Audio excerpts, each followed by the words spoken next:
কিরে, এখনো শুয়ে আছিস? অফিসে যাবি না? না,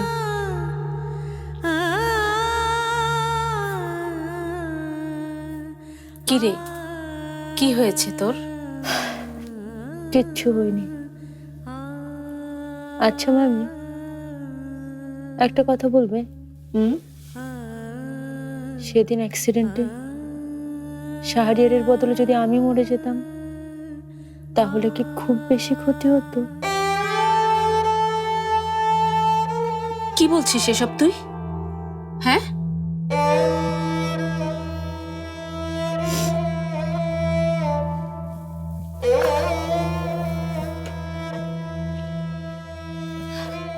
বেঁচে থাকতে থাকতে না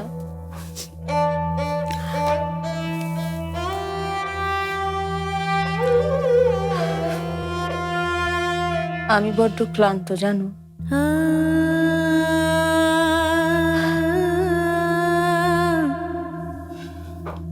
নন্দা, তুই কি আমার কাছে কিছু লুকোচ্ছিস?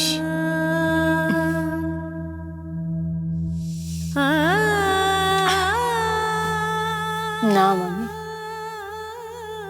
কিচ্ছু লুকোচ্ছি না। জানো মামি, মাঝে মাঝে না, মাঝে মাঝে কেমন জানি মনে হয়, এই যে এত বড় পৃথিবীটা, এটা ছোট হতে হতে হতে একদম এতটুকু হয়ে যায়, জানো। তখন না আমার শ্বাস নিতে বড় কষ্ট হয়। তুই সত্যি করে বলতো, টাকা তুই কোথা থেকে জোগাড় করলি?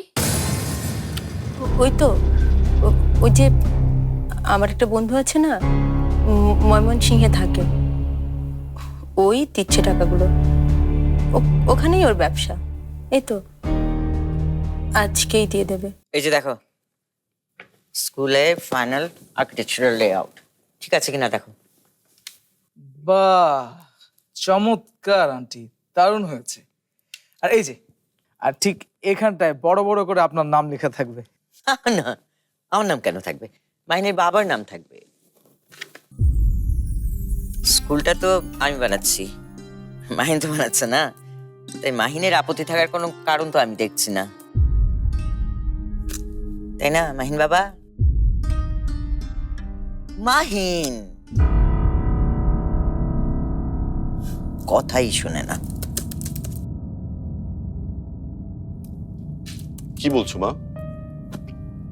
বলছিলাম স্কুলের আর্কিটেকচারাল ডিজাইনটা, লেআউটটা ফাইনালাইজড হয়ে গেছে, তুমি একটু চেক করে দাও সব ঠিক আছে কিনা, কিছু বাদ পড়লো কিনা একটু চেক করে দাও না।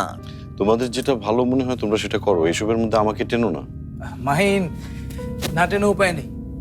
আজকে আমরা সবাই মিলে সাইটটা দেখতে যাচ্ছি।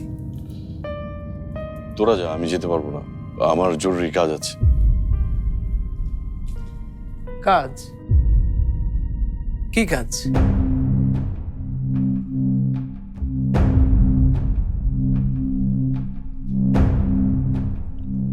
সবকিছু কি তোকে বলে করতে হবে?